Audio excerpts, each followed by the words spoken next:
मैं सौम्या कक्षा नवम की छात्रा आज आप सभी के समक्ष रविदास जयंती के शुभ अवसर पर दो शब्द कहने के लिए उपस्थित हूँ। रायदास नाम से विख्यात संत रविदास का जन्म सन 1388 में और देहावसान सन 1518 में बनारस में ही हुआ, ऐसा माना जाता है। कबीर की तरह रायदास भी संत कोटि के कवियों में गिने जाते हैं। मूर्ति पूजा, तीर्थ यात्रा जैसे दिखावों में रायदास को जरा भी विश्वास न था। वह व्यक्ति की आंतरिक भावनाओं एवं आपसी भाईचारे को ही सच्चा धर्म मानते हैं।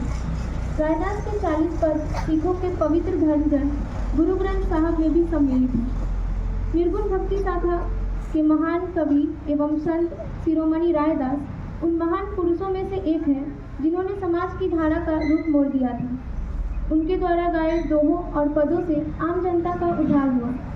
वे हमेशा से ही कर्म को महत्ता देते थे और जात पात से कोसों दूर रहते थे और लोगों को भी यही सीख देते थे। रविदास जी हरिजन परिवार से थे और उन्हें अछूत माना जाता था और साथ ही साथ उन्होंने हिंदू मुस्लिम के एकता के लिए भी काम किया। उन्होंने अपना पूरा जीवन जाति व वर्ग के आधार पर हो रहे अन्याय के खिलाफ लड़ने के लिए समर्पित कर दिया। रविदास जी एक महान कवि, संत, समाज सुधारक और भगवान के अनुयायी थे। रविदास जयंती रविदास जी के जन्मदिन के उपलक्ष्य में मनाया जाता है। हिंदू कैलेंडर के अनुसार माघ महीने की पूर्णिमा के दिन गुरु रविदास जयंती मनाई जाती है। यह मुख्य रूप से उत्तर भारत में और विशेष रूप से पंजाब में मनाया जाता है। रविदास जयंती पर्व रविदासिया धर्म का वार्षिक केंद्र बिंदु है। इस दिन संगीत और नृत्य के साथ मंदिर परिसर में रविदास के चित्र के साथ जुलूस निकाला जाता है और रीति अनुसार सभी भक्तजन पवित्र गंगा नदी में डुबकी लगाते हैं। रविदास की छवि की पूजा की जाती है और गुरु रविदास जयंती के मौके पर हर साल गुरु रविदास जन्म स्थान मंदिर में दुनिया भर के लाखों लोग आते हैं और बड़े भव्य तरीके से जन्म उत्सव को मनाते हैं। महान संत रविदास को रोहिदास और रुईदास जैसे कई अन्य नामों से भी प्रसिद्ध हैं। उन्हें पंजाब, उत्तर प्रदेश, महाराष्ट्र, राजस्थान और मध्य प्रदेश के क्षेत्र में एक गुरु के रूप में पहचान मिली थी। उनके भक्ति गीतों ने भक्ति आंदोलन पर एक अस्थायी प्रभाव छोड़ा। उनके भक्ति गीतों को आज भी जनता द्वारा गाया जाता है, जैसे कह रायदास तेरी भक्ति दूरी है, भाग बड़े सो पावे और पिपीलक आदि चुने गिरे और खावे।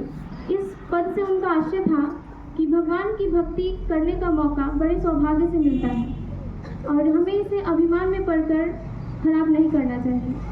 जैसे एक विशालकाय हाथी चीनी के दाने को चुन नहीं सकता, ठीक उसी प्रकार हम अभिमान में रहकर भगवान की सच्ची भक्ति नहीं कर सकते। रायदास बचपन से ही एक चमत्कारी थे। स्कूल में पढ़ने के दौरान वे पंडित शारदानंद के बेटे के दोस्त बन गए। एक दिन वे दोनों दोस्त एक बाग में खेल रहे थे।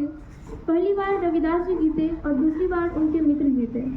अगली बार रविदास जी की बारी थी, लेकिन अंधेरा होने के कारण उन दोनों दोस्त ने यह तय किया कि वे अपना खेल अगले दिन की सुबह में जारी रखेंगे। और अगले दिन की सुबह रविदास जी वहां पहुंचे, परंतु उनके मित्र वहां नहीं पहुंचे।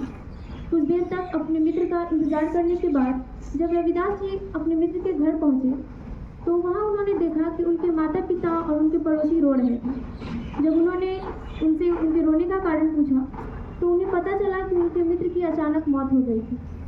अपने मित्र की अचानक मौत होने की खबर सुनकर वे चौंक उठे और जब वे अपने मित्र के शव के पास पहुंचे तो उन्होंने अपने मित्र से कहा कि उठो मित्र, यह सोने का समय नहीं है बल्कि यह खेलने का समय है, जैसा कि हमने तय किया था। और ऐसा सुना जाता है कि रविदास जी के यह कहने पर उनके मित्र मौत के मुंह से बाहर आ गए और उठ खड़े हो गए। इस तरह रविदास जी ने अपने जीवन काल में बहुत सारे चमत्कार किए। रविदास के भक्त उनका आशीर्वाद पाने के लिए गुरु की पूजा उपासना करते हैं और आज का दिन सबसे महत्वपूर्ण हिंदू उत्सवों में से एक माना जाता है। धन्यवाद।